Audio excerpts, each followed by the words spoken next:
Assalamualaikum warahmatullahi wabarakatuh. Ashamaa harka fuunee akkam jirtu hordoftoota keenya kanneen chaanal Afrikaa Samsung irratti hordoftan. Egaa nageenya keenya bakka jirtan hundattis nu qaqqabu. Tole egaa hordoftoota keenya barnoota keenya kanaatti wali deebinee jirra.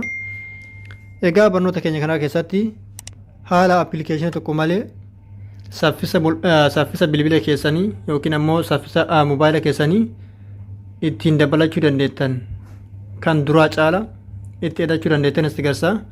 Hamma xumura viidiyoo kanaatti daawwachuudhaan nafaana tura. Kanneen jalqabaaf gara chaanal Afrikaa Samsung haaromsan barnoonni keenyas ta'e chaanal keenya subscribe godhaa. Akkasuma immoo al tokkoof mallattoo beel icon kanatti tuqaasuudhaan isa irraa olii ol kan jettu kan mallattoo cuftuu fi qabdu kanarratti guutaa viidiyoo keenya kan asirraa galakkifne gaddafee isin qaqqabu taasisa. Viidiyoo keenya kan daawwattan yoo jaalattan laayik godhaa. Hiriyoottan keessaniifis akka irraa fayyadamaniif qoodaaf isin jedha. Egaa hordoftoota keenya jechuudha saffisa bilbila keessanii dabaluudhaaf maal gootu siitingii bilbila keessanii irra ni galtu. Erga siitingii bilbila keessanii irra galtanii booda haala kanatti jala irraa gara oliitti haala kanatti ol harkiftu. Sana booda accessibility isa kanarratti al tokkoof ni cuqaaftu jechuudha. Al tokkoof isa kanatti ni cuqaaftu. Sana booda deebitanii asirratti jechuudha visibility enhancement jedha jechuudha. Enhancement jedha. Isa kanatti deebitanii ni cuqaaftu jechuudha.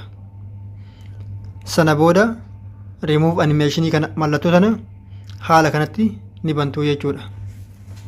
Egaa hordoftoota keenya jechuudha mallattoo tana banees cufees deebi'ees nutti agarsiisa jechuudha. Sababbiin isaas namoonni yeroo hedduu asirraa jechuun yeroo nuti namni viidiyoo gallakkisu yookiin ammoo namni ta'e kamuu viidiyoo barnootaa gallakkisu wanti sun dhugaa miti jedhanii sobatti namoonni hedduun koomantii jalatti barreessanii argaa. Viidiyoo kiyya qofa osoo hin ta'in kan ofii kootii maxxansu qofa hin ta'in viidiyoolee namoonni hedduun maxxansan jalattis wantoota akkasii ni argaa jechuudha. Sanirras dabranii namoonni gama jechuun arrabaatti tarkaanfatanis ni jiru. Akkasii sun ammoo nan ajaa'ibne kan arrabaatii miti. Garuu ammoo isa hubachuu dhabe jechuudha. Isa hubachuu dhabe wanta namni asirraa maxxansu yookiin ammoo asirratti maxxansu hubachuu dhabe gara hin taanetti yookiin ammoo kijibatti fudhatu santu ajaa'iba jechuudha. Fudhachuu qofaa miti nama arrabsu santu ajaa'iba.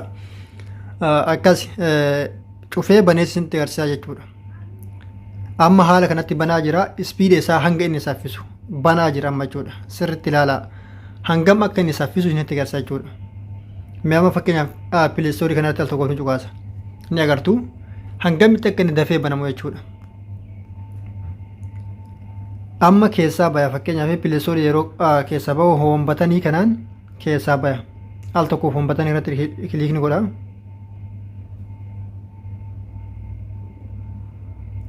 Hoombatanii isa kana al tokkoof hoombatanii irratti ni cuqaasa. Haala kanatti saffisaan na baasee na deebisaa jechuudha. Saffisa ajaa'ibaatiin haala kanatti fakkeenyaaf pileestoorii seenanii hoombatanii kanatti al tokkoof cuqaasa. Fakkeenyaaf haala kanatti fakkeenyaaf isa kanas seenanii haala kanatti deebi'ee yookaan cuqaasa yookiin ammoo hoombatanii yookiin ammoo baakii kamirratti yoo cuqaaftan jechuudha saffisaan akka ajaa'ibaa kanatti isin baasaa jechuudha. Tole irraa cufee isinitti agarsiisa amma. Ni agartu remove animation kan al tokkoof haala kanatti cufee isinitti agarsiisa. Keessaa baya. Hayyee pileestooriin akka duraa sanitti saffisuu fi saffisuu dhabuu isaanii ilaaltu. Al tokkoof irratti cuqaasa. Ni agartu amma keessaa baya. Hayyee ni agartu. Garaagarummaa isaan jidduu jiru jechuudha. Yeroo ani cufu cufamuun isaa yeroo inni cufamuudhaaf deemu ni agarsiisa jechuudha. Iskiriin bilbila keessanitti isinitti mul'ata jechuudha.